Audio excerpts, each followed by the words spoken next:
පැමිණ සිටින සියලුම මාධ්‍යවේදී මිතුරන් ඉතාම ආදරයෙන් සහ ගෞරවයෙන් යුතුව පිළිගන්නවා. අද 43 වන සේනාංකය දේශපාලන සමාජ ව්‍යාපාරයක් විදියට පවත්වනු ලබන පළමුවන මාධ්‍ය සාකච්ඡාව. එම මාධ්‍ය සාකච්ඡාව සඳහා සහභාගී වෙනවා හිටපු අමාත්‍ය පාර්ලිමේන්තු මන්ත්‍රී ගරු පාට්ලි චම්පික රණවක මැතිතුමා, ඒ වගේම ජ්‍යෙෂ්ඨ නීතිඥ ශිරාල් ලක්තිලක මැතිතුමා, ඒ වගේම වෛද්‍ය ප්‍රියංකර මහගම් මුල්ලගේ මැතිතුමා අද මෙම මාධ්‍ය හමුව සඳහා සහභාගී වෙනවා. මේ මාධ්‍ය හමුවේ අපේ අද ප්‍රධාන මාතෘකාව බවට පත් වෙන්නේ ඔබ සියලු දෙනාම දන්නවා පසුගිය පෙබරවාරි 22 වෙනිදා එක්සත් ජාතීන්ගේ මානව හිමිකම් කොමිසමේ එහෙම නැත්නම් මානව හිමිකම් කවුන්සිලයේ කටයුතු ආරම්භ වුණා. එහිදී ඒ 46 වෙනි සැසිවාරය නිමිති කරගෙන එක්සත් ජාතීන්ගේ මානව හිමිකම් කවුන්සිලයේ කොමසාරිස්තුමිය ශ්‍රී ලංකාව සම්බන්ධයෙන් ඉදිරිපත් කරනු ලැබූ වාර්තාව අද වන විට දේශීය වශයෙන්ුත් ජාත්‍යන්තර වශයෙන්ුත් ඒ වගේම කලාපීය වශයෙන්ුත් විශාල අවධානයකට යොමු වෙලා තිබෙනවා. දැන් මේ යෝජනාව මේ මොහොත වෙනකොට ශ්‍රී ලංකා රජය නිල විදියට ප්‍රතික්ෂේප කරලා තියෙනවා. මේ යෝජනාවේ අන්තර්ගතය පිළිබඳව විවිධ මත අදහස් ඉදිරිපත් වෙමින් තිබෙනවා. කෙසේ වෙතත් මේ යෝජනාවලිය පිළිබඳව සහ විශේෂයෙන්ම ජිනීවා මානව හිමිකම් සැසිය පිළිබඳව 43 වන සේනාංකයේ ස්ථාවරය එහෙම නැත්නම් ඒ පිළිබඳව අපි දරන අදහස පැහැදිලි කිරීම තමයි මේ මාධ්‍ය හමුවේ අපේ ප්‍රමුඛතම අරමුණ. යුද්ධය නිමා වෙලා මේ වෙන විට වසර 12ක් ගත වෙලා තියෙනවා. යුද්ධය නිමා කිරීමෙන් පසුව ශ්‍රී ලංකා රජයටත් ශ්‍රී ලංකා ආරක්ෂක හමුදාවටත් එල්ල වී තිබෙන චෝදනා සම්බන්ධයෙන් දිගින් දිගටම ශ්‍රී ලංකා රජයට බලපෑම් එල්ල වෙමින් තිබෙනවා. ඒ වගේම මානව හිමිකම් කඩකිරීම පිළිබඳව, යුද අපරාධ පිළිබඳව, ඒ වගේම මානව සංහතියට එරෙහිව අපරාධ කිරීම සම්බන්ධ විවිධ ස්වරූපයෙන් චෝදනා දිගින් දිගටම ඉදිරිපත් වෙමින් තියෙනවා. දැන් මේ සම්බන්ධයෙන් විවිධ ක්‍රියාමාර්ග අපි අරගෙන තියෙනවා. දේශීය වශයෙන් සංහිඳියාව ප්‍රතිසන්දානය සහ වගවීම සම්බන්ධයෙන් අරගෙන තියෙන ක්‍රියාමාර්ග තියෙනවා. නමුත් ඒව පිළිබඳව සෑහීමකට පත් වෙන්නේ නැති බවක් තමයි ජාත්‍යන්තරය දිගින් දිගටම අපිට එල්ල කරන චෝදනාව. ඉතින් මේ සම්බන්ධයෙන් අපි කල්පනා කරා විශේෂයෙන්ම මෙවැනි තත්ත්වයක් තුළ වත්මන් පාලනය කටයුතු කරන ස්වරූපය, ඔවුන්ගේ තිබෙන අධිමාන්‍ය, ඒ වගේම ඔවුන්ගේ තියෙන උද්දච්ච ස්වරූපය සහ සමහර දරදඬු ස්වභාවයන් එක්ක අපේ රට ජාත්‍යන්තර වශයෙන් කිසියම් ආකාරයකට තර්ජනයකට වටලෑමකට මුහුණ දෙමින් තිබෙනවා. ඉතින් ඒක නිසා මේ ඇති වෙලා තිබෙන தත්ත්වය කළමනාකරණය කරගන්න, තුලනය කරගන්න ශ්‍රී ලංකා රජය, වත්මන් ශ්‍රී ලංකා රජය අසමත් වීමත්, ඒ තුල ඔවුන්ගේ තිබෙන රාජතාන්ත්‍රික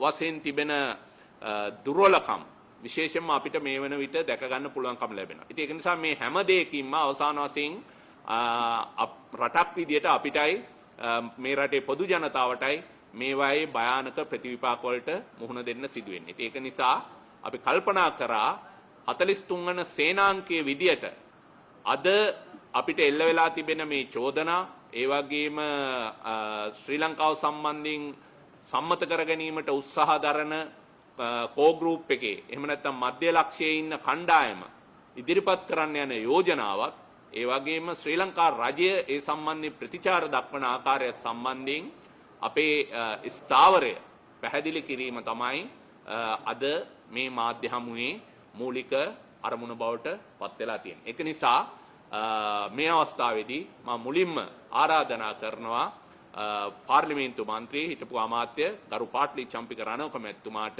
මේ සම්බන්ධයෙන් අපේ අදහස ස්ථාවරය පැහැදිලි කරන්න කියලා.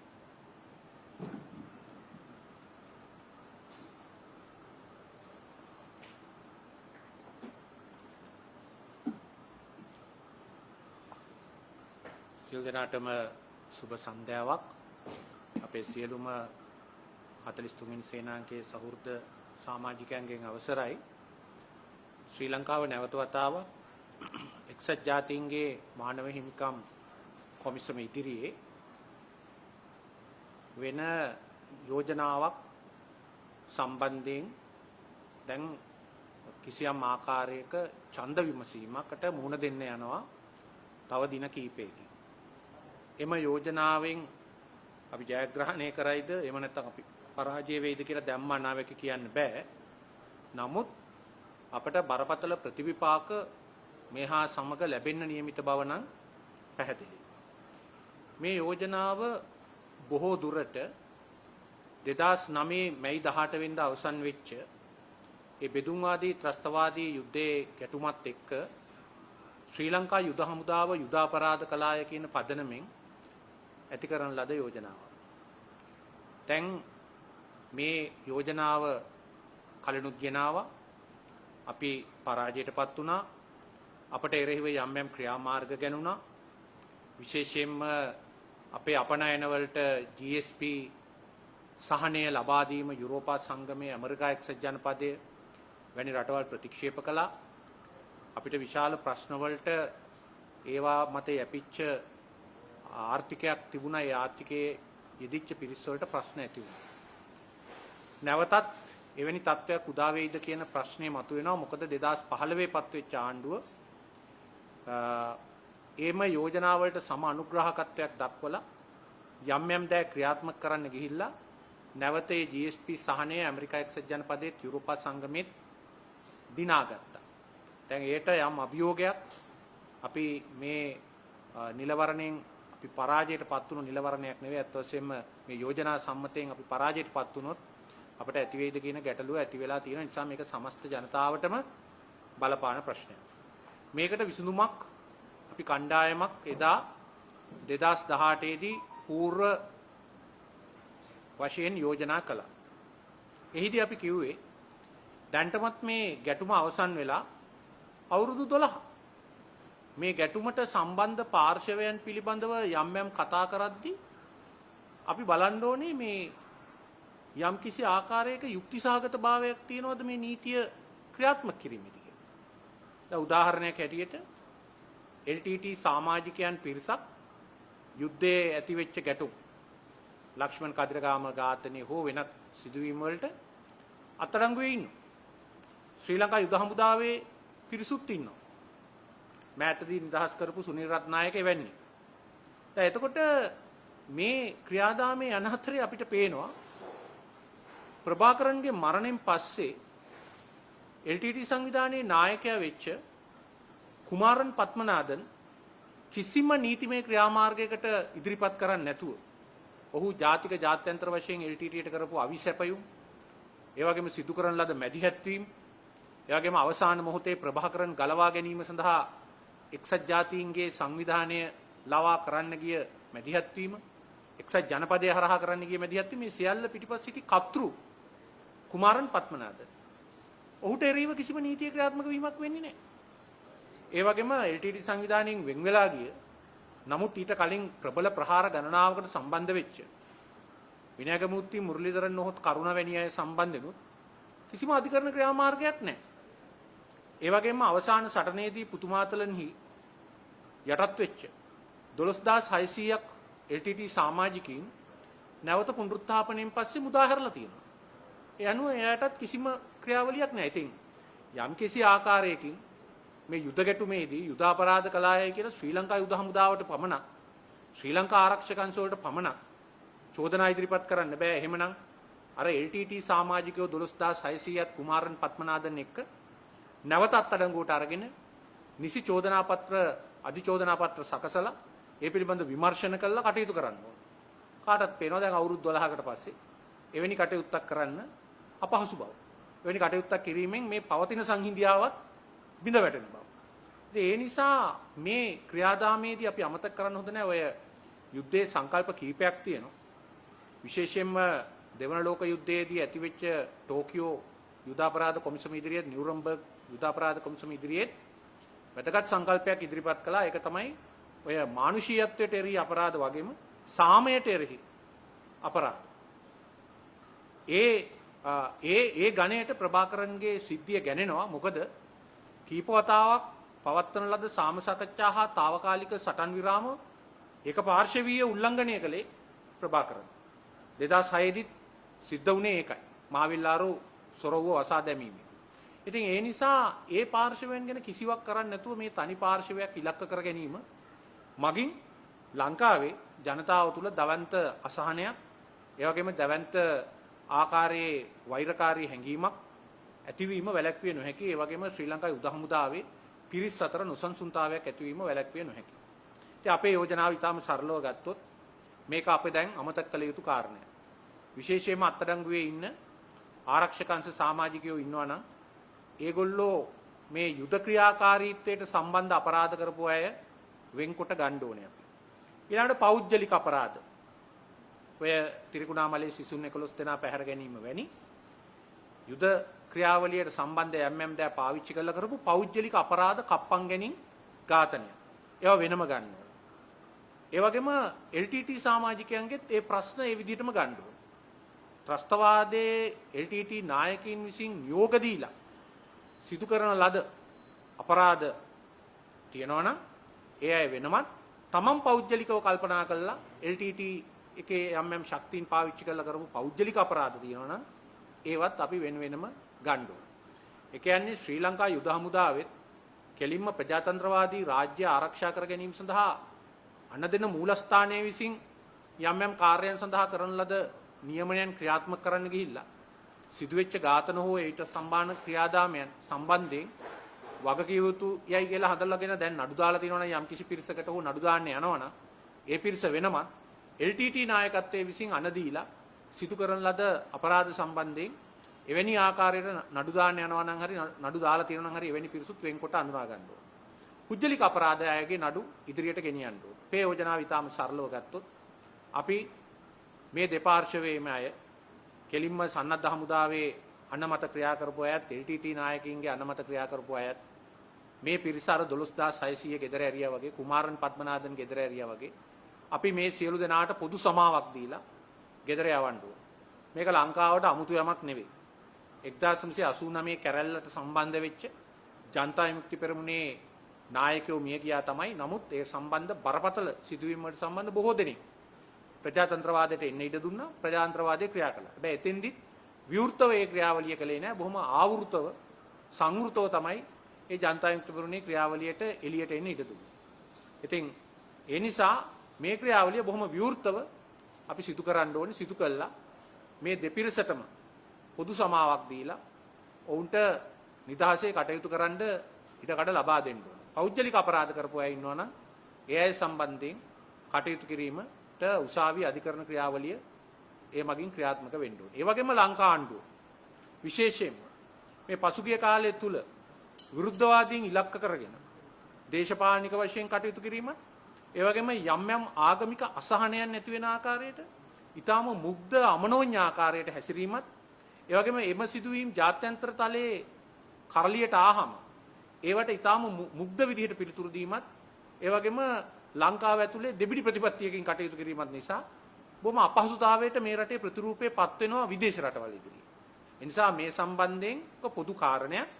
මේ පොදු කාරණේදී පක්ෂ විපක්ෂ සියලු දෙනාගේ සහභාගීත්වය අවශ්‍ය කරනවා. ඉන්දියාවට මෙවැනි චෝදනාවක් ආපු වෙලාවේ ඉන්දිරා ගාන්ධි මැතිණිය කාශ්මීරයේ ඇතිවෙච්ච ප්‍රශ්නවලදී එක්සත් ජාතීන්ගේ සංවිධානයේ ඉදිරියේ කරුණු දක්වන්න ඇරියේ විපක්ෂ නායකයෝ. ඒ අය අතරේ ඒ පිළිබඳ එකඟතාවයක් තිබුණා. මේ තනි මතයට උද්දච්ච ආකාරයට තනියෙන් ක්‍රියා කරන්න ගිහිල්ලා බොහොම බරපතල ප්‍රශ්න වලට රටට මුහුණ දෙන්න පුළුවන්. මොකද ලංකාවේ ජනතාවට මාධ්‍ය සංදර්ශන පවත්වලා ಜಾති ආගම ගෙන්න බේර ගන්නයි කියලා පපුවට අත ගහගෙන ඒ විදිහට ඡන්ද කරනවා වගේ විදේශ රටවල් වල ඡන්දේ ඒ විදිහට ලබා ගන්න බෑ. අපි දැන් කීප වතාවක් මේකෙන් මට්ටු වෙලා තියෙන්නේ. ඒ නිසා අපේ රටේ ජනතාවට තමයි යම් ආර්ථිකමය වශයෙන් බාධා පැමිණුණොත් ජාත්‍යන්තරව බලපාන්නේ. මොකද කොවිඩ් එක නිසා දැන්ටම තාම අපහසුතාවයට පත් වෙලා තියෙන අපේ අපනයන ශාස්ත්‍රය, අපේ සංචාරක ශාස්ත්‍රය මේ තුලින් තවත් අපහසුවට අවමානයට ලක් වෙනවා. ඒ වගේම මතක තියාගන්න ඕනේ අපි තාම අසීරු අවුරුද්දක් ගෙවන්නේ විදේශ ණය ගෙවන්න ගිහිල්ලා. ඒ විදේශ ණය ගෙවන්න නම් විදේශ වෙළඳපොලින් විදේශ මුදල් සපයා ගන්න ඕනේ. ඒ සපයා ගන්න ගියාමත් මේ ජාත්‍යන්තර ප්‍රතිරූපයට ඒක බලපාන. දැන්ටමත් අපිට අපි ඩොලර් 100ක් ඉල්ලුවාම විදේශ වලින් ලැබෙන ප්‍රතිචාරය ඩොලර් 22යි. ඒක තමයි දැන්ටමත් තියෙන තත්ත්වය මේ ජනවාරි 19 වෙනිදා ගිය ඒ විදේශ මුදල් හොයාගන්න ගිය අවස්ථාවේ ඇති වෙච්ච තත්ත්වය. මේක තවත් නරක අතටපත් වෙන්න පුළුවන්. අපි තවත් අමාරුවේ වැටෙන්න පුළුවන්. ඒ නිසා වගකීම් සහගත විදියට වගාඩම්බරබර ප්‍රකාශ අර විදේශ අමාත්‍යාංශ ලේකම්වරයා ඇමරිකා එක්සත් ජනපදයේ ජනාධිපතිට අභියෝග කළා වගේ වගාඩම්බර ප්‍රකාශ ගැලරියට ගහන කතා ඒ වගේ බොරු වීර ක්‍රියාවලින් මේක ගොඩ ගන්න බෑ. රාජ්‍යතාන්ත්‍රිකව සබුද්ධිකව විශේෂයෙන්ම විපක්ෂයත් එක්කත් කතා කරලා සාමූහික ප්‍රයත්නයක් සාමූහික එකඟතාවයක් ඇති කරගෙන කටයුතු කළ යුතුයි අපි. එසේ නොවුනොත් මේකත් තව දේශපාලන වාසිය ලබා ගන්න ඊළඟ පළාත් සභා මැතිවරණයේ තියෙනවා කියලා තියෙනවා මැයි මාසේ. අර නැවත වතාවක් විදුලි පුටුව පිළිබඳ කතාව අලු සුද්ධ කරලා අරගෙන ඒ පළාත් සභා මැතිවරණයේදී ඡන්ද ලබා ගන්න වැඩ කරන්න පුළුවන්. නමුත් රට සමස්තයක් හැටියට තව තවත් අපහසුතාවට ලක්වීම විතරයි වෙන්නේ. නිසා මේක දේශපාලන පාපන්දුවක් දේශීය වශයෙන් කරගන්න නැතුව රට ගැන රටේ අනාගතය ගැන කල්පනා කරලා බලලා සබුද්ධිකව මේකට පිළිතුරු දෙන්න කටයුතු කරන්න. අපේ ආරක්ෂක අංශවල ගරුත්වයත් ඒ වගේම සමස්ත සිංහල දෙමළ මුස්ලිම් සියලුම දෙනාගේ සංහිඳියාව සහ ඒ අය අතර දැනට පවතින සාමකාමී වාතාවරණය බිඳ වැටෙන සුළු කිසිම ආකාරයක ක්‍රියාවක නොයලී සිටින්න අපි සියලු දෙනාම අදිෂ්ඨාන කරගන්න ඕනේ. එහෙම නොවුනොත් අපිට බරපතල ආර්ථික සමාජීය ප්‍රතිවිපාක වලට මුහුණ දෙන්න සිද්ධ වෙනවා. ඉතින් අපි මේ සම්බන්ධයෙන් අපේ ස්ථාවරය මත ඉදිරි කාලයේදී මේ සම්බන්ධයෙන් වෙච්ච දැනුවත් කිරීම කටයුතු කරන්න අපි බලාපොරොත්තු වෙනවා. සෑම කලාපයකම සෑම පළාතකම මොකද අපිට අකණ්ඩවම මේ කටයුත්ත ඇදගෙන යන්න බෑ. මේ අපරාධ පිළිබඳ කතාව කිය අපිට මේ රටට ඉදිරියට යන්න බෑ. අපි මේක අමතක කළා ඉදිරියට යන්න ඕනේ. සියලු දෙනා භයානක වැරදි කරපු බව අපි මතක තබා ගත යුතුයි. ඔය හැම පැත්තකවත් සාන්තුවරු නැති බව අපි මතක තබා ගත යුතුයි. අපේ ආණ්ඩුත් උතුරේ ගිහිල්ලා පුස්තකාල ගිනි තියලා ඡන්ද මංකොල්ල කාලා නටපු නාටක ගැන අපි මතක තබා ගත යුතුයි. දකුණේ පක්ෂ තහනම් කළා ඒ පක්ෂව කැලෑවට තල්ලු කළා කරගත්ත ව්‍යසනයන් අපි මතක තබා ගත යුතුයි. දැනුත් උත්සාහ කරන්නේ මේ මගේම ඉස්සරහට යන්න. ඒවා අපි මතක තබා ගත යුතුයි. අනිත් පැත්තෙන් ප්‍රභාකරන් සාන්තුවරයෙක් නෙවෙයි. ගම්බීම් වනසලා විශේෂයෙන්ම දෙමළ මුස්ලිම් ජනතාව ඒ පළාතේ ඝාතනය කළා. සිංහල ජනතාව සම්පූර්ණයෙන්ම ජනවාරික සංහාරයකට ලක් කළා. මුස්ලිම් ජනතාව සම්පූර්ණයෙන්ම ජනවාරික සංහාරයකට ලක් කළා. දවැන්ත වැරදි මානවීය පැත්තෙන් සාමය පැත්තෙන් ජාත්‍යන්තර යුද නීති පැත්තෙන් භයානක දේවල් කරපු චරිත. ඉතින් ඕවා ඔස්සේ කුමාරන් පද්මනාදන්ට නීතිය ක්‍රියාත්මක වෙන්නේ නැත්තම් ඇයි මේ අනික් අය සම්බන්ධයෙන් නීතිය ක්‍රියාත්මක කරන්න අපි නිකම් කාලේ නාස්ති කරන්නේ. ඒ නිසා අපි මේක අමතක කරලා මෙවැනි වැරදි නැවත නොවෙන්නට අපි සංවිධානාත්මක වැඩපිළිවෙලක් ඉදිරිපත් කරලා හදලා කටයුතු කළ යුතුයි. අතුරුදහන් වූවන් ඉන්නවා නම් තව අතගගා ඉන්නේ නැතුව අර පරණගම කොමිසමෙන් ඒ වගේම තවත් කොමිෂන් වලින් අතුරුදහන් වූවන්ගේ කාර්යාලයෙන් තොරතුරු එක්රැස් වෙලා තියෙනවා. ඒගොල්ලන්ට මරණ සහතික නිකුත් කළා හරියටම ස්ථිරයි. විදේශගත වෙලා ඉන්න අය ගැන අපිට කරන්න දෙයක් නැහැ. මේ ප්‍රශ්නය නැවත නොඑන්නට අමතක කරලා විසඳා දැමිය යුතුයි කියන එක තමයි අපේ ඉල්ලීම ආයාචනය. ඒ වගේම අපි මේ වෙනුවෙන් ඉදිරියේදී කැප වෙලා කටයුතු කරනවා.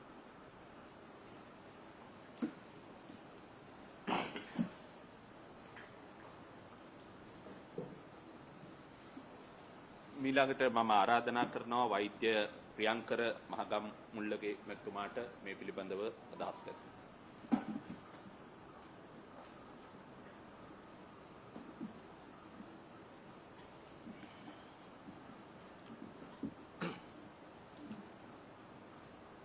හතලිස්තුන සේනාංකය වෙනුවෙන් අපේ මතවාදය කිසි ආකාරයකින් වෙනත් ප්‍රවේශයකින් මම දක්වන්න කැමති මේ අවස්ථාවේදී විශේෂයෙන්ම අපි ගත්තොත් අපේ රටේ වාර්ෂික වෙන විවිධ අවස්ථා අපි ගත්තොත් අපි දන්නවා අප්‍රේල් මාසේ සිංහල අලුත් අවුරුද්ද එනවා, වෙසක් මාසේ මැයි මාසේ වෙසක් උත්සවය එනවා, නත්තල එනවා දෙසැම්බර් මාසේ. ඒ වගේ දැන් හැම අවුරුද්දෙම මේ මාර්තු වෙනකොට මේ ජිනීවා කියන ප්‍රශ්නය ඉවෙන්ට් එකක් විදිහට අපිට එනවා, ඉස්සරහට එනවා. ඒක විසඳුමකුත් නැහැ.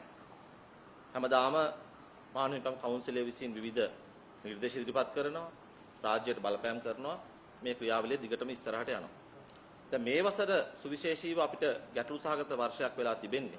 විශේෂයෙන්ම මේ අපේ විදේශ ණය ගෙවා ගැනීම සම්බන්ධයෙන් අපි ප්‍රථම වතාවට ඉතිහාසයේ දැවැන්ත අර්බුදයකට මුහුණ පාලා තිබෙනවා. ඒ වගේම සමාජීය ආර්ථික වශයෙන් දැඩි ආතතියක් සමාජයේ දකින්නට ලැබෙන අවස්ථාවක් නිසා.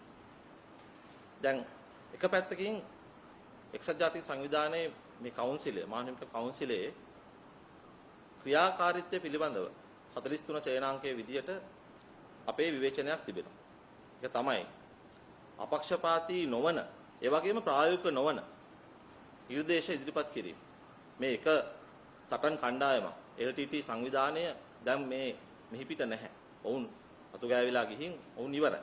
එතකොට මේ කණ්ඩායමෙන් තොරතුරු ලබා ගන්න ක්‍රමයක් නැහැ. ඉතුරු වෙලා තිබෙන කණ්ඩායම් විවිධ රාජ්‍ය අනුග්‍රහයන් යටතේ එක එක පුද්ගලයන් යටතේ නඩත්තු වෙනවා.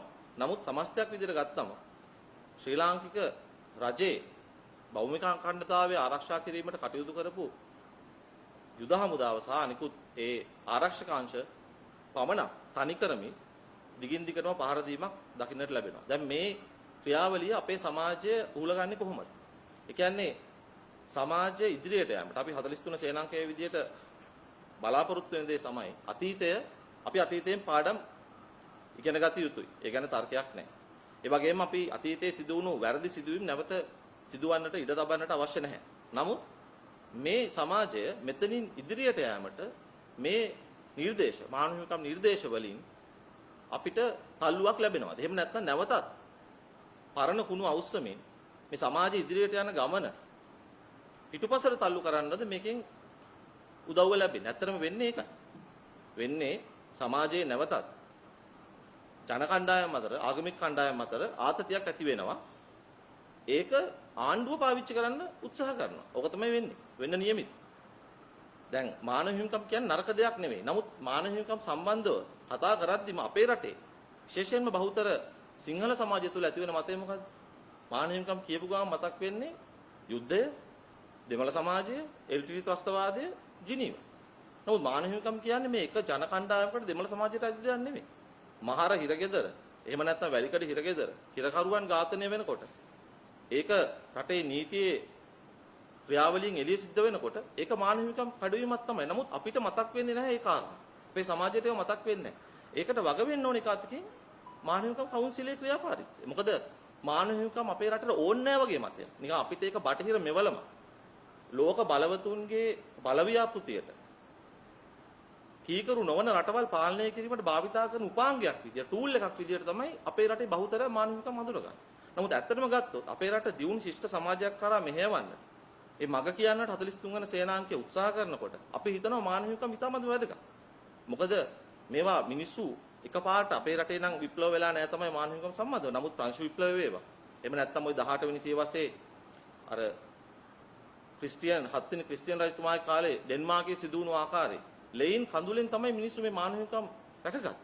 නමුත් අද වෙනකොට ඒවා යම්කිසි විදියකට අපි කියනවා අපහරණයකට ලක් කරනවා එක ආකාරයකින් Tamanට කීකරු නැති රටවල් පාලනය කිරීම. ඉතින් මේකේ ප්‍රතිඵලය වෙන්නේ අපේ වගේ රටවල් වල මානව හිමිකම් නිකන් වැඩක් නැති, ඒක නිකන් මේ බටහිර මෙවලමක් විදිහට හඳුනා ගැනීම සමාජයේ ප්‍රගමණයට ඇත්තටම හොඳ නැහැ. මේක අන්තිමට ආණ්ඩුව එහෙම නැත්නම් පාලකයෝ භාවිතා කරනවා ඔවුන්ගේ වාසියට. දැන් ඔබ ගන්න අපේ 43 වෙනි සේනාංකයේ ප්‍රධානම මෝටෝ එක අපි ඉදිරිපත් කරන ප්‍රධානම කාරණේ තමයි ලංකාවේ දේශපාලන භූමිය අත්පත් කරගෙන ඉන්නවා අදක්ෂයින් කොටසක් විසින්. කවුද මේ? එකක් වංශක්කාර මංකොල්ලකාර අසමත් ප්‍රභූපන්ති. අනිත් අතින් පාදඩ ජාවාරම්කාර කළු සල්ලි හොරන දේශපාලන කණ්ඩායමක් ඉන්නවා.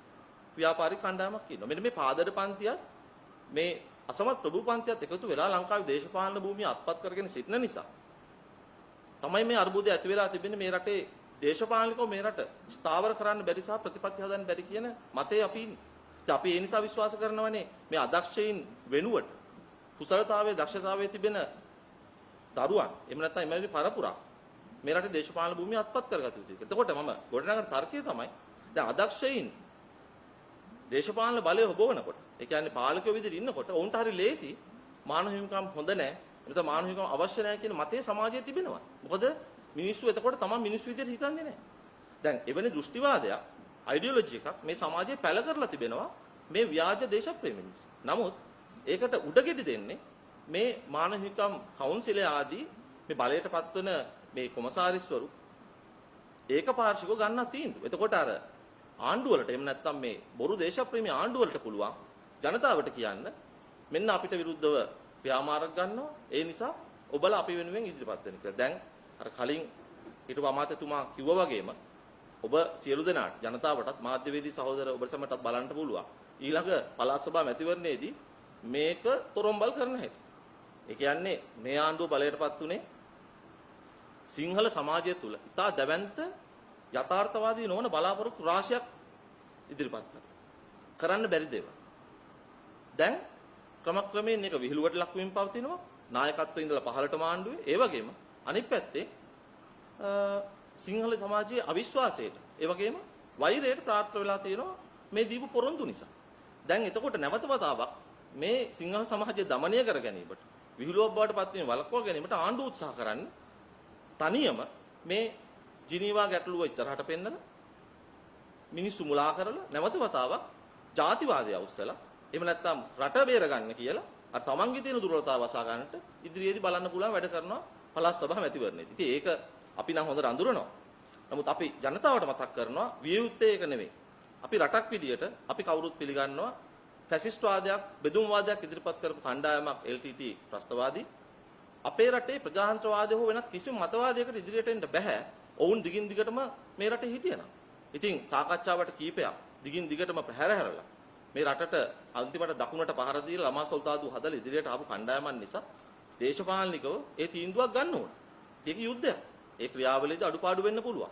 ප්‍රශ්නයක් නැහැ. ඒක ගැන විමසීම් කරාට. නමුත් ඒක පාර්ශිකව පක්ෂපාතීව කටයුතු කිරීම තුළින් නැවත නැවතත් මේ ප්‍රශ්නේ ඔද්දල් වෙවි සමාජයේ ඉදිරිගාමී ගමන නවතිනවා. ඉතින් අපි 43 සේනාංකයේ විදිහට කියන අපේ මතය තමයි අවසාන වශයෙන් අපි මානව හිමිකම් පිළිබඳව අවධානයෙන් ඉන්නේ. ඒක අපේ රටට අවශ්‍යයි. මොකද මිනිස්සු සමාජ ප්‍රගමණය වෙන්න ඕන. නමුත් ඒක පාර්ශිකව ප්‍රායෝගිකව නොවන කරුණු ගෙනල්ලා මේ රාජ්‍යයට බලපෑම් කිරීම තුළින් නැවත අනවශ්‍ය ආතතියක් ඇති වෙලා ඒකේ වාසිය පාලකයෝ විසින් අත්පත් කර ගන්නවා. මොකද ඔවුන්ගේ අසමත්කම වසා ගැනීමට. ඒ නිසා අපි රටක් විදියට මේකට මුහුණ දීලා මේ නිර්දේශ පිළිබඳව අපේ රාජතාන්ත්‍රිකව විශේෂයෙන්ම විශේෂඥයෝ ලවා එහෙම නැතුව ගැලරියට කතා කරලා රටේ මාධ්‍ය හරහා සංදර්ශන පෙන්නලා ආණ්ඩුව තමන්ගේ කලර්ස් රට ඇතුලේ පෙන්නනවා. හැබැයි එළියට ගියාට පස්සේ රටට හානියක් වුණොත් මොකද ඔබතුමාලා මේ ආණ්ඩුව මේ රටේ බාරකාරයෝ විතරයි.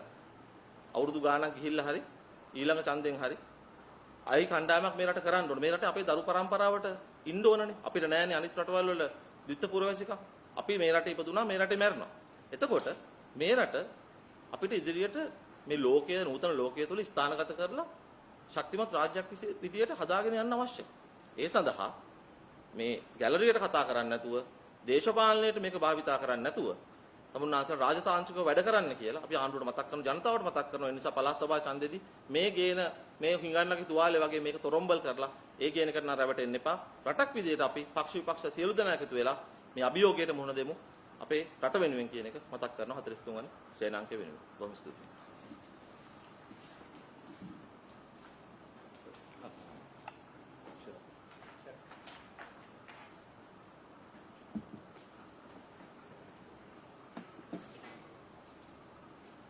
ස්තුතියි. දෙවුණු ශිෂ්ට තාර්කික ශ්‍රී ලාංකික සමාජයක් සහ ශ්‍රී ලාංකික ජාතික රාජ්‍යයක් ගොඩනගා ගන්නට තිරසාරව අදිෂ්ඨානය කරගෙන තියෙන 43 සේනාංකය අපි මේ ජිනීවා ප්‍රශ්නය එහෙම නැත්නම් ජිනීවාහි පැවැත්වෙන වාර්ෂිකව පැවැත්වෙන මේ මානව හිමිකම් පිළිබඳ සංවාදයේදී යම්කිසි ප්‍රායෝගික ආවේගකාරීත්වයෙන් තොර ප්‍රවිෂ්ටයක් අපි සමාජයට මෙවර යෝජනා කරනවා. එහිදී අපි පළමුව අවධාරණය කරන්නේ අනාගතයේදී අඩු වශයෙන් එන වසරේ සිටවත් මේ ජිනීවා සැනකෙළිය අවසන් කරමු කියන. දැන් යුද්ධය අවසන් වෙලා වසර 10කට ආසන්නයි. ඒ හැම වර්ෂයකදීම අපි මෙම ජිනීවා සමළුව පදනම් කරගෙන වාද විවාද කරනවා. නමුත් ඉතුරු වෙන දෙයක් නැහැ. නැවතත් එන වසරට අපි මේක ඉදිරිපත් කරනවා. ඒ නිසා අපි තරයේ අදිෂ්ඨාන කරගෙන ඉන්නවා අනාගතයේදී ජිනීවා යෝජනාවලට තිත තියන්න. දෙවැනි එක තමයි එසේ තිත තැබීමේදී අත්‍යවශ්‍ය වෙලා තියෙනවා මේ ජිනීවා යෝජනා එහෙම නැත්නම් එක්සත් ජාතීන්ගේ මානව හිමිකම් පිළිබඳ කවුන්සිලේ මේ ශ්‍රී ලංකාව සම්බන්ධ යෝජනාව හිඟන්නාගේ තුවාලයක් බවට පත්වීම වැළැක්විය යුතුයි කියන තිරසාර අධිෂ්ඨානයේ අපි ඉන්නවා. ඒ හිඟන්නාගේ තුවාලය විවිධ පාර්ශව භාවිතා කරන තමන්ගේ වාසියට. අපි හැමදාම දැක්ක රාජපක්ෂවරු තමන්ගේ දේශපාලන උන්නතිය සඳහා සිංහලයා උත්තේජනය කරන්නට මෙය භාවිතා කරා.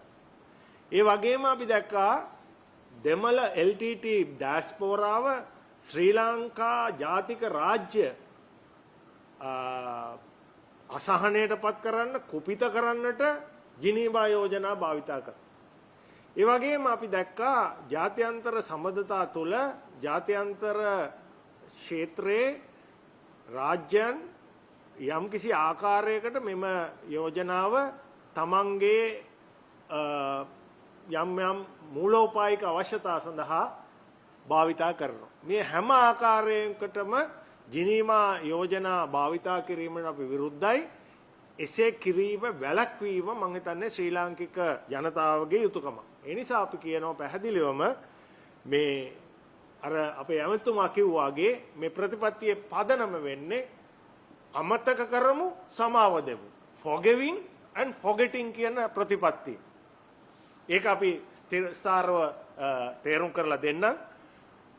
ඇමතුමා කියලා දුන්නා වගේ ඒක තමයි මූලික පදනම. සමාව දෙමු එකිනෙකාට අන්‍යෝන්‍යව අමතක කරමු අන්‍යෝන්‍යව එකිනෙකාට කියන ස්ථාවරය තුල. දැන් එහිදී නැවතත් මම අවධාරණය කරනවා අර අපේ හිටපු අමාත්‍යතුමා කිව්වාගේ මෙය තනි රජයක ප්‍රවිෂ්ටයක් නොවිය යුතුයි සමස්ත ශ්‍රී ලාංකික දේශපාලන සමාජය එහෙම නැත්නම් ශ්‍රී ලංකා රජය සහ විපක්ෂය එකට ඉඳගෙන දේශපාලන වාසි ගැනීමෙන් තොරව සිදු කළ යුතු දෙයක් කියලා අපි යෝජනා කරනවා. ඒ නිසා අපි බල කරනවා අපි වැඩ කරනවා ශ්‍රී ලංකා රජයට කියන්නේ වර්තමාන රජයට සහ වර්තමාන රජයේ විපක්ෂයේ දේශපාලන කණ්ඩායම් වලට එකට වාඩි වෙලා මේ සම්බන්ධව මූලෝපායක තීරණයක් ගන්න කියලා. දැන් අපි එහෙම කියන්නේ මේකයි. අපි දැක්ක අවුරුදු 10ක් තිස්සේ මේ අරගලයේදී අත වශයෙන්ම දුක් විඳින්නේ සාමාන්‍ය ජනතාව. සිංහල වේවා, දෙමළ වේවා, මුස්ලිම් වේවා ඒ සියලු දෙනා මේ මහා අරගලයේ දුක් විඳිනවා. කුමන්ත්‍රණ වලට යටත් වෙනවා. ඒ නිසා අපි කියනවා අපි ප්‍රවිෂ්ටයන් පහක් ඔස්සේ අපේ කරුණු දැක්වීම කරනවා. එකක් තමයි අපි විශ්වාස කරනවා ශ්‍රී ලාංකික රාජ්‍ය ඒ කියන්නේ අපි ඉංග්‍රීසියෙන් කියනවා ශ්‍රී ලංකන් ස්ටේට් කියලා. එහෙම නැත්නම් ශ්‍රී ලාංකික ජාතික රාජ්‍ය කිසිම අවස්ථාවක දෙමළ ජන සංහාරය සඳහා ප්‍රතිපත්තිමය තීන්දුව අරගෙන කටයුතු කරේ නැහැ කියලා අපි විශ්වාස කරනවා. ඒ කියන්නේ 2009 දී දෙමළ ජනතාවට දෙමළ ජන සංහාරයක් කිරීමට ජනඝාතන කිරීම සඳහා රාජ්‍ය ප්‍රතිපත්තියක් හැටියට සැලකුවේ නැහැ කියන විශ්වාසය අපිට තියෙනවා. ඒ නිසා අපි කියනවා ජාත්‍යන්තර නීතියේ එන මනුෂ්‍යත්වයට එරෙහි වැරදි සම්බන්ධයෙන් ශ්‍රී ලංකා රජයට වැරද්දක් ආරෝපණය කළ නොහැකි කියන. හැබැයි යම්කිසි ආකාරයකට නොසලකිලිමත් ආකාරයකට හෝ පෞද්ගලික කණ්ඩායම් වල අවශ්‍යතා සඳහා යම් සිදුවීමක් වුණොත් ඒ සම්බන්ධයෙන් විමර්ශනය කිරීම රාජ්‍ය සතු වගකීමක් හැටියට අපි දන්නවා.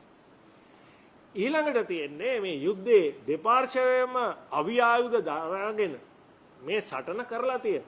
ඒ සටන කරන අවස්ථාවේදී මානුෂීය නීති හෝ මානව හිමිකම් උල්ලංඝනය වෙලා තියෙනවා නම් සහ තියෙනවයි කියනවා නම් ඒ සම්බන්ධයෙන් අපි හිටපු ඇමතුමා කිව්වා වගේම අර කියපු අන්‍යෝන්‍ය නෛතික මුක්තියක් ලබා දෙන්න කියලා තමයි 43 සේනාංකය යෝජනා කරන්නේ. ඒ කියන්නේ මෙය සිදු වුණා ඔබ දන්නවා ඉන්දු ලංකා ගිවිසුම අත්සන් කෙරුවට පස්සේ ලලිත් ඇතුළත් මුදලි මහත්මයා EPRLF සංවිධානයේ ඇතුළු LTTට විරෝධී සංවිධානවල ක්‍රියාකාරකම් සහ හමුදාව එවැනි මුක්තියක් පනතක් මගින් ගෙනාවා. එවැනි තත්ත්වයක් ඇති කළ හැකි. එය නෛතිකව කළ හැකි දෙයක්. ඒ නිසා අපි යෝජනා කරනවා ඒ සම්බන්ධයෙන් කටයුතු කරන්න. හැබැයි අර ඇමතුමා නැවතත් කිව්වා වගේ මේ මානුෂික නීතිය උල්ලංඝනය කිරීම යම් පුද්ගලික කණ්ඩායම් මතින් වෙලා තියෙනවා නම් එය දැන්ටමත් LLC වාර්තාවේ සහ පරණගම වාර්තාවේ සඳහන් වෙනවා එවැනි වැරදි. ඒ සම්බන්ධයෙන් ලංකාවේ අධිකරණවල නඩු දමලා අභිචෝදනා ඉදිරිපත් කරලා වර්ධකරුවන් කිරීම කිසිසේත්ම මේ අපේ ස්ථාවරයට බාධාවක් වෙන්නේ නැහැ කියලා අපි තියෙනවා. ඒකම තව කරුණු දෙකක් අපි අවධාරණය කරන එකක් තමයි මොන තත්ත්වයක හරි මැරිච්ච මිනිස්සුන්ට මරණ සහතික ලබා දෙන්න. 87 89 ඒක කරා. 70 කරා.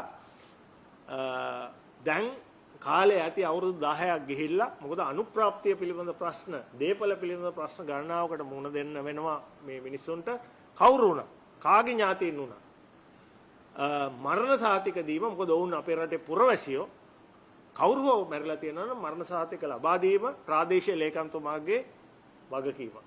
ඒ වගේම අවසාන වශයෙන් යම් පුරවැසියෙක් යුද්ධයේ හින්දා ඍජුව හෝ වක්‍රව මිය ගිහිල්ලා තියෙනවා නම් ඔවුන් රජයේ පුරවැසියෝ හැටියට ඔවුන්ට යම් කිසි වන්දියක් ලබා දීලා ආයිත් මේ රට තුළ තමන්ගේ ආර්ථික ක්‍රියාවලියට සම්බන්ධ වෙන්නට අතහිත දීම මම හිතන්නේ වගකිය යුතු රාජ්‍යයක වගකීමක්. අනේ වන්දි දීමත් සිදු කරන්න පුළුවන් නම් අපි හිතනවා අපිට ජිනීවා වලට තිත තියන්න පුළුවන් කියලා. ඉතින් මේ අද ප්‍රතිපත්තිමය රාමුවක් හැටියටයි අපි ඉදිරිපත් කරන්නේ. නමුත් රාජ්‍යයටත් විපක්ෂයටත් සමාජයටත් ජාත්‍යන්තර ප්‍රජාවටත් මේ පිළිබඳව ආවේගාත්මක භාවයෙන් තොරව අපි විශ්වාස කරන හැමතිස්සම ප්‍රැග්මැටිසම් ප්‍රායෝගික ප්‍රවිෂ්ටයක් තුළ මේ ප්‍රශ්න විසඳා ගැනීම අත්‍යවශ්‍ය වෙලා තියෙනවා කියලා අපි තරයේ විශ්වාස කරනවා. ඒ නිසා ඒ ප්‍රවිෂ්ටය 43 සංවිධානය විසින් නැවතත් මම ආරම්භයේ කිව්වා වගේ අපිට ඕන ජීවත් වෙන්න රට. ඒ ජීවත් වෙන්න රට තුළ තාර්කික සමාජයක්, ශිෂ්ට සමාජයක්, ස්ථාවර සමාජයක් අපිට අවශ්‍යයි. එහිලා මේ ජිනීවා ප්‍රශ්නය විසඳා ගැනීම අත්‍යවශ්‍ය වෙනවා කියලා අපි විශ්වාස කරනවා. ඒ නිසා ඒ සඳහා ඍජු නායකත්වය ලබා දීමට 43 වෙනි සේනාංකය ඉදිරිපත් වෙනවා කියමින් නිහඬ වෙනවා. ස්තුතියි. ප්‍රශ්න තියෙනවා නම් අමතුමාට ඉදිරිපත්.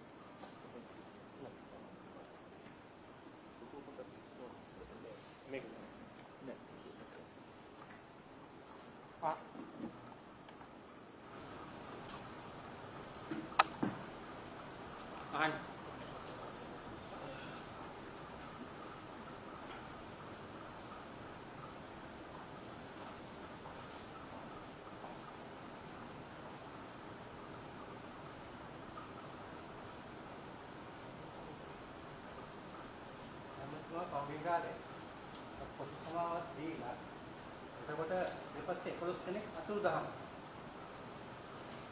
මේ ළමයි 11 දෙනාගේ ප්‍රශ්නේද? ළමයි 11 දෙනාගේ ප්‍රශ්නේද? ඔව්. කොහොනේ අපි ඒක බොහොම පැහැදිලිව කිව්වා මේ ඒවා පෞද්ගලික අපරාධ. ඒවා මේ ශ්‍රී ලංකා නාවික හමුදාවේ හෝ සේනාධිනායකයා හෝ අන්න දීලා කරපුවා නෙවෙයි. මේ හමුදාවේ තැන් තැන් වල හිටපු අය තමන්ගේ පෞද්ගලික න්‍යායපත්‍රයන් සඳහා කරන ලද දේවල්. ඒ වගේම කප්පන් සඳහා දරුවෝ පැහැරගෙන යාමත් ඒ වගේ සිද්ධි. ඉතින් ඒ වගේ සිද්ධිවලට මේක අදාළ නැහැ මේ පොදු සමාව. ඒවා ඔය රටේ තියෙන නීතිය මගින් කරන්න ඕනේ. හැබැයි ඒවට ඇත්තටම දැන් කරන්න ඕනේ සෑහෙන කාලයක් ගෙවිලා තියෙන නිසා අර විශේෂ අධිකරණයක් මගින් ඒ වගේ ප්‍රශ්න විශේෂ අධිකරණයක් මගින් විමසලා හැකි ඉක්මනින් ඉවර කරලා දාන්න ඕනේ ඒ වගේ පුද්ගලික අපරාධ සම්බන්ධ නඩු.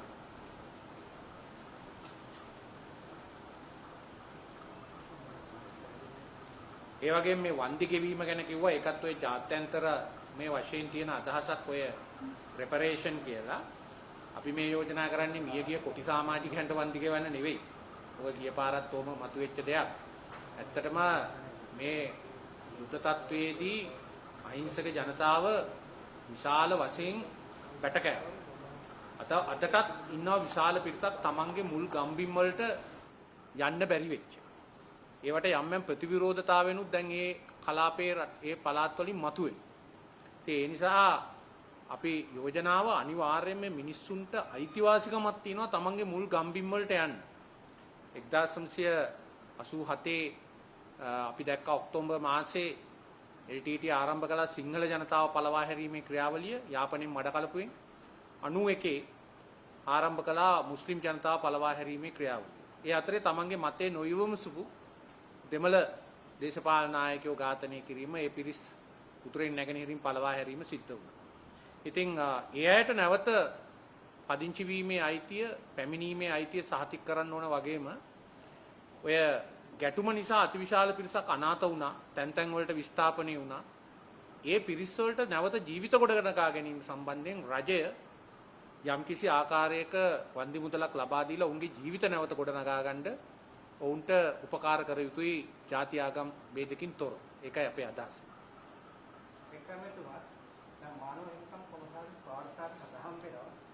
රටේ සාමාන්‍ය මානව හිමිකම් උල්ලංඝනය කිරීමයි ප්‍රජාතන්ත්‍රවාදී අවකාශ ඇහිරීම. වෙනිකම. ඒකදී මේ කම්සම්බද උත්මාන පද ස්ථාන නෑ ඇත්තටම මානව හිමිකම් කොමසාරිස් තුමියගේ වාර්තාවේ මූලික වාර්තාවේ පිටු කීපයක් විතරයි ඔය තුරුහානගනීර ඇතිවෙච්ච ගැටුම ගැන තියෙන්නේ. දෙය ගැන තියෙන්නේ. අනික් පිටුවල තියෙන්නේ මේ පසුගිය වසර තුල සිදු කරන ලද ඒ කියන්නේ මානව හිමිකම් වලට එරෙහිව සිදු කරන ලද රජයේ ක්‍රියාකාරීත්වය. විරුද්ධවාදී දේශපාලඥයින් අත්අඩංගුවට ගැනීම, හිරිහැර කිරීම, ඒ වගේම භාෂණයේ නිදහසට කරන ලද බලපෑම්, සංවිධානය වීමේ නිදහසට කරන ලද බලපෑම්, ඒ වගේම ස්වාධීන අධිකරණයේ ස්වරූපය වෙනස් කිරීම, අධිකරණ ක්‍රියාදාමය අද විහිළුවක් බවට පරිවර්තනය කරලා තියෙනවා විවිධ කොමිෂන් සභා මගින් තමන්ට අවශ්‍ය දේශපාලන පරිගැනීම් කිරීම සඳහා. ඉතින් මේ වගේ කාරණා ගොඩක් එතන තියෙනවා. ඒ වගේම ආගමික වෛරය අවුලවන සුළු ක්‍රියාදාමයන් වලට රජය මැදිහත් වෙනවා. මැදිහත් වෙලා ඒවා අවුලවනවා. මෙන්න මෙවැනි කාරණා සම්බන්ධයෙන්ුත් මේ මානව හිමිකම් කොමිෂනර්ස්වරගේ වාර්තාවේ තියෙනවා. ඉතින් මේවා රජය මතක තියාගන්න ඕනේ. මේ නොඑක් වගාඩම්බර ප්‍රකාශ සිදු කරයි කියලා රට ඇතුලේ ජනතාව මේකෙන් එක්තරා ආකාරයකට අමන්දානන්දයට චූන් කරලා දේශපාලනය කළා වගේ ජාත්‍යන්තරව කටයුතු කරන්න බෑ. ඒවට නිශ්චිත පිළිතුරු ඕනි.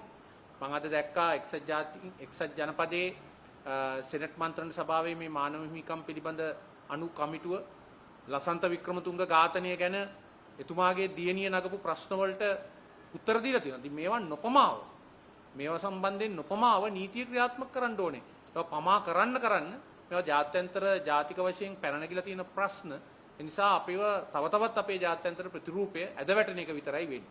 ඉතින් ඉදිරි කාලෙදී ඔය LTT ප්‍රශ්නෙට අමතරව අනිකුත් ප්‍රශ්නත් ජාත්‍යන්තර තලයේ කරලියටයි ආණ්ඩුව මේ රට තුල ප්‍රජාතන්ත්‍රවාදී යාන්ත්‍රණය යුක්තිය පසින්දල වීමේ යාන්ත්‍රණය නිශ්චිතව විධිමත්ව ස්වාධීනව අපක්ෂපාතීව ක්‍රියාත්මක නොකළා.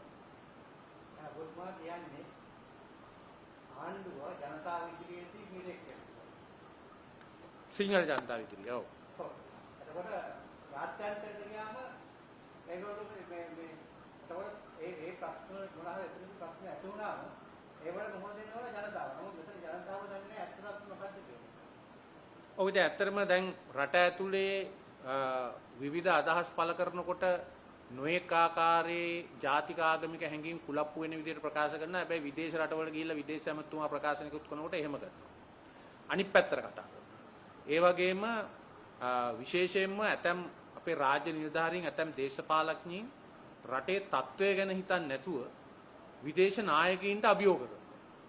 ඉතින් ඒවා කරන රාජතාන්ත්‍රික ස්වභාවයක් තියෙනවා.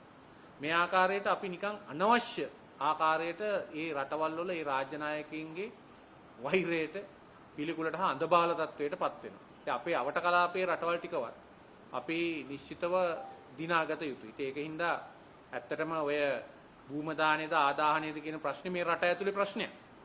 ඒක ඉම්රාන් ખાන් මහත්තයාවත් මානව හිමිකම් කොමිසමවත් විසඳිය යුතු ප්‍රශ්නයක් නෙවෙයි. ඒක මේ රට ඇතුලේ මේ පිළිබඳ වෘත්තීය වේදීන් විසඳිය යුතු ගැටලුවක්. ඒ පිළිබඳ විශේෂඥ විසඳිය යුතු ප්‍රශ්නයක්. ඒක මේ රට ඇතුලේ විසඳ ගන්න ඕන ප්‍රශ්නයක්. ඉම්රාන් ખાන් මහත්තයයි ඒ වගේම මානව හිමිකම් කොමිසමයි ආහම එක විසඳ ගන්න. පළාත් සභා ඡන්ද තියනවද නැද්ද කියන එක මේ රට ඇතුලේ තියෙන ප්‍රශ්නයක්.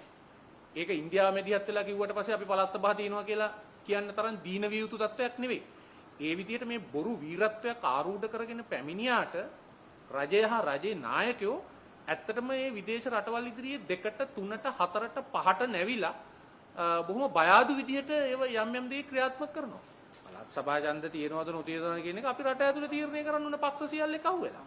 ඒකේ පොඩි ප්‍රශ්නයක් තියෙනවා මැතිවරණ ක්‍රමය ගැන ඒක බලන්න ඕන. පළාත් සභාව හොසි කරනවා නම් ඒකත් පාර්ලිමේන්තුව තියෙනවා සාකච්ඡා කරලා කරන්න. ඒක ඉන්දියාව අපිට කියනකම් හෝ එක්සත් ජාතීන්ගේ සමුළුවෙන් ඒක අනුමත වෙනකම් කටයුතු කරලා හරියන්නේ නැහැ. ඉතින් මේ නිසා මේ රජය තාම අමනෝන්‍ය විදියට අඳබාල විදියට කටයුතු කිරීම නිසා තමයි මේ ප්‍රශ්න ඇති කරගන්නේ. ඒව තුලින් රටේ ඇතුලේ අභ්‍යන්තර ප්‍රශ්න තවත් උග්‍ර කරගන්නේ. එනක් බොහොම ස්තුතියි.